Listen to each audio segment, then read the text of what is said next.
Part 2. Political Controversies and Problems. Planned Parenthood. The selling of baby parts is the claim against this organization, which is often used as propaganda by the pro-life movement. I sometimes hear this movement is pushing this idea that abortion is Planned Parenthood's only service. Before I get into anything, I'll just break this down into a nutshell of the reality of sex and pregnancy. The three realities are that 1. Sex is the way to reproduce. 2. We all have the urge to make love while the act results in an orgasm, which is highly pleasurable. The urge reoccurs within hours after an orgasm and can be very distracting. This differs with everybody, I think. 3. Pregnancy is beyond everybody's control. People make love because sex is fun and feels good, while the orgasm is the cherry on top, and then some. Which means people don't always do so to make babies.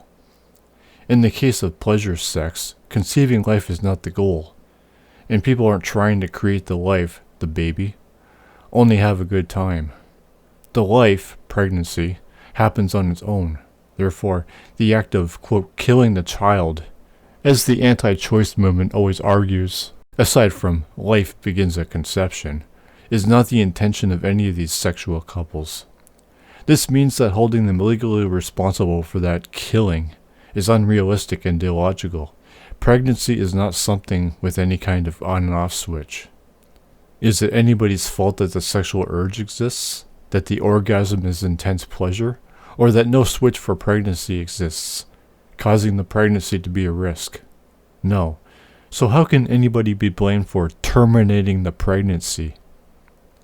How can terminating the pregnancy be a fault if the urge is natural and the orgasm is pleasure? This is why no woman is ever a murderer for getting an abortion, because the pregnancy wasn't there to begin with. The pregnancy is not what's desired, only the orgasm, because of the urge and because the orgasm is high pleasure. The anti-choice movement put the conviction of murder there because this movement is psychotic. It's a matter of sex being for procreation versus sex for pleasure, and the anti-choice movement wants to use this reality against everybody. If sex was like work, people would then only ever have it to start a family, but that would mean no orgasms, and who would want that? If you don't want sex to be fun or pleasurable, why don't you? Even if this establishment does sell baby parts, is that really as bad as both pro-life and the media make it sound? Yes, this organization is non-profit. However, if the selling of the fetal tissue is the offense which pro-life is upset about, then why is their movement anti-abortion? I agree that selling is wrong, because 1, it's a non-profit organization, and 2, they're selling fetal tissue, which is both disgusting and not for them to sell. Why not just take legal action against Planned Parenthood for that alone, though? Why aren't they simply trying to make the selling illegal, forcing Planned Parenthood to strictly donate? Has this movement ever researched fetal tissue to learn why this is happening? I just did, and there are medical benefits in fetal tissue. Looking this information up took me 10 minutes. 10 minutes! Women are also asked by a clinician if they want to donate. I would say why not just let the fetal tissue be donated, as long as these women are getting an abortion, but the pro-life movement isn't trying to get abortion to stop. The pro-life movement is only interested in protesting, preaching, and arguing, also to push its agenda politically. Well, they do want abortion to stop, but on their terms. Why not just take advantage of abortion, as long as the demand exists, because of their problems? I would say until nobody has a reason to get one, but nobody is even trying to eliminate those reasons. Politicians certainly aren't. They're all fixated on abortion, not the reasons for abortion. The selling of fetal tissue is not the only aspect the pro-life movement tries to use against this organization. They also propagandize that abortion is its only service. Planned Parenthood's website itself offers educational information. The main page has a Learn tab, which consists of abortion, birth control, cancer, emergency contraception, health and wellness, pregnancy, sex and relationships, sexual orientation and gender, sexually transmitted diseases, along with resources exclusive to teens, parents, and educators. These sections provide information and resources, although many have a hatred toward others who are different, so the sexual orientation section might offend them. That's irrelevant though, because Planned Parenthood obviously provides many other services, which is the point here. Is pro-life also offended by cancer and healthcare? No? Well, the pro-life protesters are discouraging others from learning then, as they accuse women getting an abortion of murder. Pro-life also likes to guilt-shame irresponsible teenagers, so how are they supposed to learn with the angry protesting in everybody's face? People may even be too afraid to look at the website at home, fearing their parents might catch them, or find it listed in the internet history. The parents seeing it, assuming abortion. Pro-life exaggerates, selling these parts to make it sound like an evil scheme, when it's simply dishonest. I won't bother with the history of birth control clinics, but Mike Pence is the main guy behind the attacks, which have been ongoing since 2007. While the main focus is eliminating abortion, people are being held back from getting information they need about other related issues, because even the politicians have the wrong idea. I don't understand how Donald defunding Planned Parenthood because of abortion, while he credits them for helping millions of women, makes any sense. Why shut an entire organization down because of one problem? Abortion offends Donald so much that he's willing to just stop this organization altogether, under the advisory of Mike Pence. This insanity makes Donald worse than his objection to abortion, to just deprive women like that. I guess couples would be a better word. Taxes are another issue which pro-life is angry about. Some people in this movement hate that their taxes are going toward this organization because their position is that they are in favor of life and that they're speaking for the unborn, saving lives. This ideology has even compared abortion to the Holocaust. After looking at Planned Parenthood's website, I guess they're also against information, which also means Donald Trump, Mike Pence, and the pro-life movement all want to defund information and shut it down. This movement also argues that abortion is killing entire generations off, which is partially true. The error here is, these women didn't intend to become pregnant, which means those generations were never intended to be born. So, pro-life wants them to carry through with the pregnancy to punish them, which means they want unplanned generations born. Again, maybe if this movement would focus on communication instead of protest and preaching, these unplanned pregnancies would become less and less. There's also the pro-lifes pushing for people to abstain if they can't afford to be parents. They are contradicting themselves because abstinence means no generations. There was lots of arguing over the definition of the term fetus, so I'll look at that now. Fetus, an unborn offspring of a mammal, in particular an unborn human baby more than 8 weeks after conception. The word is Latin, and this definition does say baby. I've thought about this myself, and after hearing Matt Dillahunty from the Atheist Experience say the fetus is the baby in the stage of development, the cell is obviously alive, even before conception. However, life doesn't actually begin until birth. The key word there is development. That's what's going on with the fetus. If their only problem with Planned Parenthood is their taxes funding it, why attack this organization? If none of their taxes are funding it, they shouldn't have a problem. Are taxes about what people want their earnings spent on? The pro-life movement needs to ask themselves, what will the outcome of stopping abortion by cutting Planned Parenthood off be? These people are so angry about abortion being used as birth control that they want every woman punished by being stuck raising the children they chose to abort. They don't care if the mothers are too young, immature, and irresponsible. And pro-life's only other option to them is abstinence. Pro-life says they're defending life, yet they're going to condemn the unplanned and unwanted children to a rough upbringing. Because of a tax outrage? This is responsible and logical? Wouldn't abstinence cause the rate of rape to increase?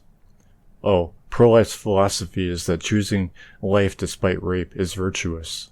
So, rape isn't a problem. Pro-life says rape isn't as bad as abortion, while the Christians often argue rape in morality debates with atheists. God doesn't approve of masturbation, so look out, ladies. Actually, the ladies might start raping. The pro-life movement's official site. This is a book and not a YouTube video, so I'm unable to provide a visual of this website to go over it and explain what's wrong and why. Some people do need an explanation. I searched this site up to learn more about this movement. This website is long and consists of anti-Planned Parenthood propaganda, embedded YouTube videos, donation links, and various other links. Mostly, if not all, hearsay and accusations. No information, only Christianity-backed fear, guilt, and hate. If I was to make a video, that video would probably be a few hours long, to click on everything and go through it all. A legitimate and honest website would have the most important information or links on top somewhere, so the information and those links are the first things people see.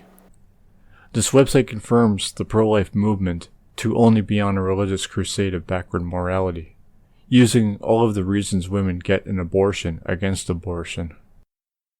A look at the new pro-life movement's website. Scrolling down a bit, I clicked on an embedded talking head video, a gentleman named Matthew Tyson criticizing the direction and tactics of the mainstream movement. He also mentioned he's against abortion being legal, but later said he understands abortion is all about the reasons why women get one, and that this movement has lost its goal, a legal and cultural battle. So I half agree with this man. What doesn't make sense here is he understands there are reasons why, yet he wants abortion to be illegal.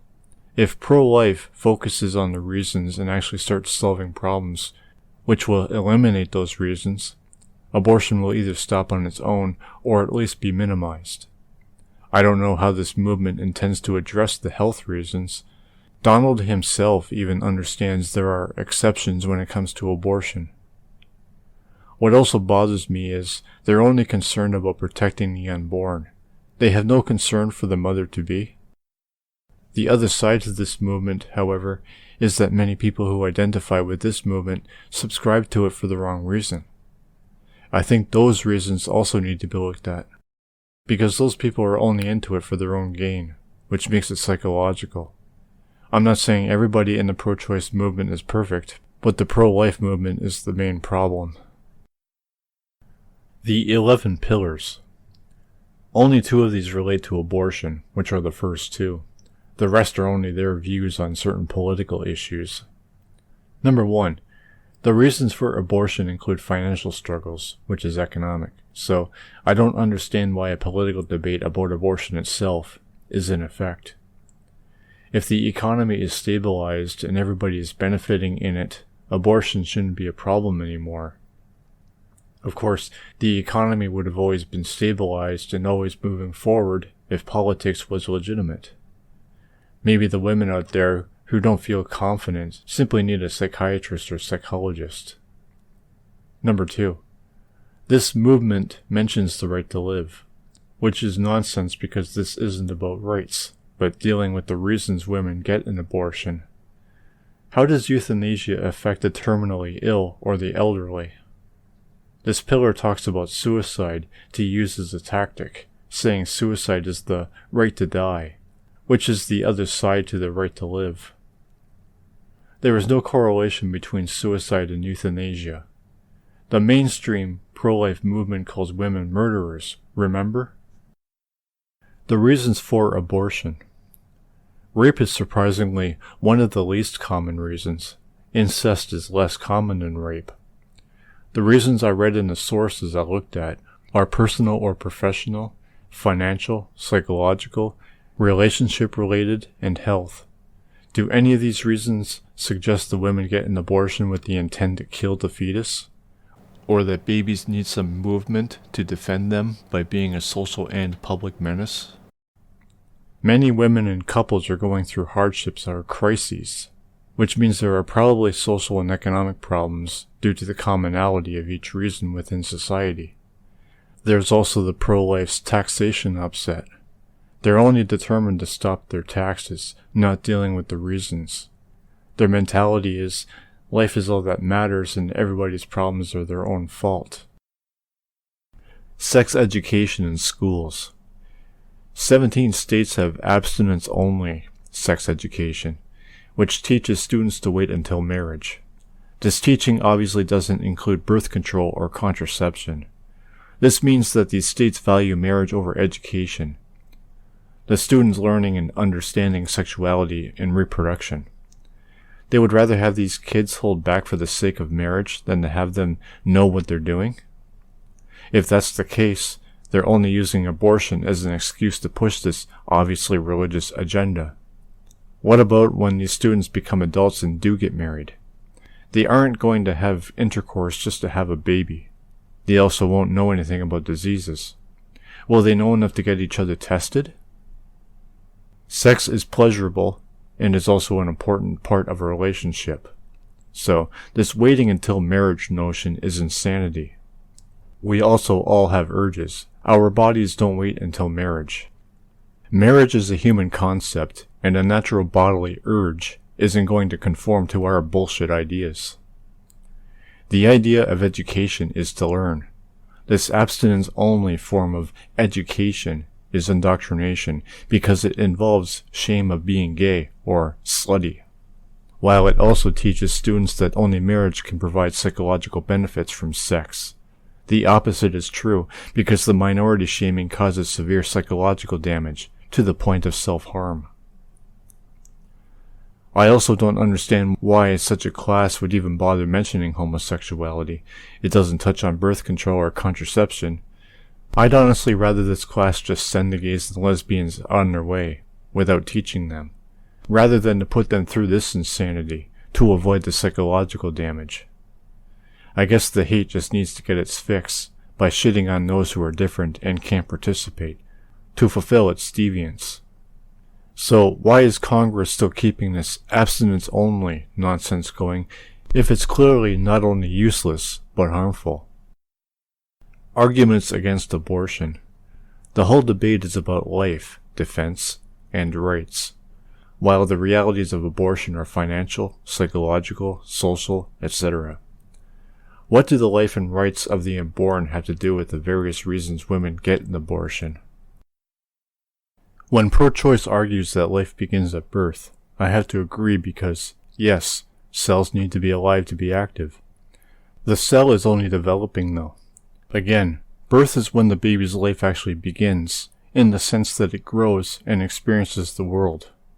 I'm sure that's what pro-choice is actually talking about. If not, that's how I see it. Aside from the usual arguments between the pro-life versus pro-choice battle, the pro-life movement really likes to grasp at straws. Would they really need to preach that the baby is not the woman's body if getting an abortion was always just to kill the fetus off? Yes, many women do say it's their choice. This is only because pro-life keeps protesting and getting in their face. The mistake those women are making is arguing back that it is their choice because it's their body, instead of giving the reason why they got an abortion or why they're pro-choice. The unborn body isn't yours either, pro-life protesters. This is a stretch, but something I could say to the pro-life movement though is, you people are making the choice for the baby because you are anti-abortion. If this movement is all about the baby, then don't have sex unless the egg decides it wants to be conceived. Deciding to become parents would be a contradiction to the position of opposing women's right to choose. The egg can't make decisions? That's how illogical pro-life is. The expectancy of women going through with the pregnancy, despite being raped, is essentially saying abortion is worse than rape. That abortion is the actual problem. rape not being a serious crime or a problem, and using it as propaganda against abortion. Do women seek to be raped? No. I agree adoption is also a solution. However, no woman should be forced to suffer the pregnancy, especially just because some of society is offended by abortion. Never mind these women getting an abortion and start dealing with rape to get that to stop. I don't know if people are trying to say the fetus isn't human, or they're simply trying to say it's only cells being aborted. I can't really agree with the pro-choice on this one, because those cells are human. But again, the pro-life insists on arguing, because arguing is all they're capable of, if they aren't killing or blowing clinics up. A psychological argument is that getting an abortion affects the woman emotionally. This is because getting an abortion is a tough decision, and they don't get an abortion just to kill the baby, unlike what the pro-life insists. Calling them a murderer only makes it worse for them. The argument that the unborn is being punished is as ridiculous as arguing the unborn is being murdered. Women don't get an abortion because the fetus has disobeyed them. They also aren't taking anything out on it. Using abortion as a form of birth control is something I do agree is wrong. This is nothing more than irresponsibility, though, making it either an education or psychological issue, or both. Pro-life has to turn everything into a moral crusade, though, which is where they always go wrong. This movement could use a lecture on responsibility and maturity itself. I'm not saying the pro-choice movement is perfect, they're far from it, but pro-choice is only there to oppose and stand up against the pro-life's bullying and harassment. Pro-life is both a political and religiously motivated and backwards movement. I've saved the best for last here. Abortion being sin is the religious claim against it. The religious like to protest that abortion is sin, using the "thou shalt not kill" commandment to back it up. The religious only appeal to the Bible when they agree with it. If they weren't homophobic or anti-abortion, they wouldn't use the Bible or even identify as Christian.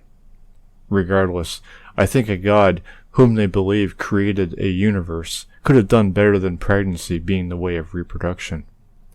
Not just pregnancy happening so easily that is unplanned so often, but also that is painful and means temporary lifestyle changes. Christianity indoctrinates the people to believe that everything wrong or bad in this world is man's fault. So I don't understand why anybody is bringing God into it. If it's free will, let God deal with it when He will. God didn't give man free will for man to assume God's authority against others. Pro-life is trying to have the cake and eat it too, by playing the free will card, and then trying to push their beliefs onto others and get people to stop, either by preaching and protesting, fear-mongering, false shame and guilt, or by political manipulation. Back off, Christians. Violence against abortion clinics. This is pure hypocrisy, obviously, as many have pointed out and continue to. Killing to prevent abortions. The pro-life movement obviously knows their ideology holds no substance. However, these shootings are obviously just an extreme level of terrorism in an effort to discourage people from both working at these clinics and from getting an abortion. They either don't realize or don't care that their violent acts are also discouraging people from acquiring information and help they need. Fundamentalists and extremists don't care and will stoop to whatever low they feel is necessary to get their fascist message out. Some simply feel an obligation to take action themselves.